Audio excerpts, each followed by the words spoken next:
COVID-19 2020 সালে সারা বিশ্ব নাড়িয়ে দেয় অদৃশ্য এই ভাইরাস। এই মহামারী মানুষের জীবনে এনেছে অপ্রত্যাশিত ভয়াবহতা। লক্ষ লক্ষ মানুষ আক্রান্ত হয়েছে, অসংখ্য পরিবার হারিয়েছে তাদের প্রিয়জনকে। এমন অবস্থায় স্বাস্থ্য ব্যবস্থাও ছিল চরম চাপে।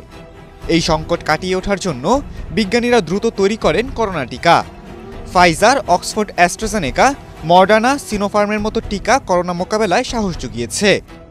তবে টিকার আশীর্বাদ যেমন ছিল, তেমনি সম্প্রতি সময়ে এর পার্শ্ব প্রতিক্রিয়া নিয়ে উঠছে প্রশ্ন। গবেষণায় উঠে এসেছে, করোনাকালে টিকাদান কর্মসূচির আওতায় বিভিন্ন ধরনের টিকার পার্শ্ব প্রতিক্রিয়া নিয়ে মানুষের অভিজ্ঞতা ভিন্ন ভিন্ন। স্বাস্থ্য অধিদপ্তরের অর্থায়নে পরিচালিত এক গবেষণায় দেখা গেছে, অক্সফোর্ড অ্যাস্ট্রাজেনেকার প্রথম ডোজ নেওয়ার পর ৭৪% এবং দ্বিতীয় ডোজ নেওয়ার পর ৫৫% গ্রহীতা পার্শ্ব প্রতিক্রিয়ার কথা জানিয়েছেন। Double million offer, Walton fridge কিনে পেতে পারেন ২০ লক্ষ টাকা, রয়েছে কোটি কোটি টাকার নিশ্চিত উপহার। নারীদের ক্ষেত্রে এই প্রতিক্রিয়া কিছুটা বেশি। প্রথম ডোজের পর অনেকেই জানিয়েছেন টিকা দেওয়ার জায়গায় ব্যথা, জ্বর এবং মাথা ব্যথার মতো সমস্যা হয়েছে।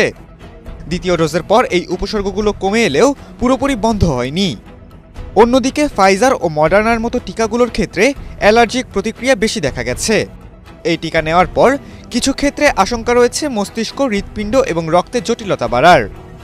অ্যাস্ট্রাজেনেকা টিকা সম্পর্কিত তথ্য বিশ্লেষণে জানা গেছে, এই টিকা বিরল রোগ যেমন রক্তে জমাট বাঁধা ও প্লাটিলেট কমে যাওয়ার সমস্যা তৈরি করতে পারে।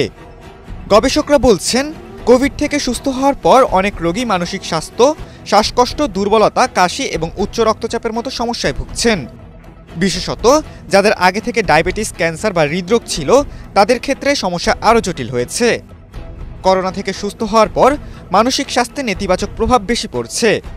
এছাড়া হাইপারটেনশন, কিডনি জটিলতা এবং হার্টের সমস্যা থাকলে বিশেষ সতর্ক থাকার পরামর্শও দিয়েছেন বিশেষজ্ঞরা।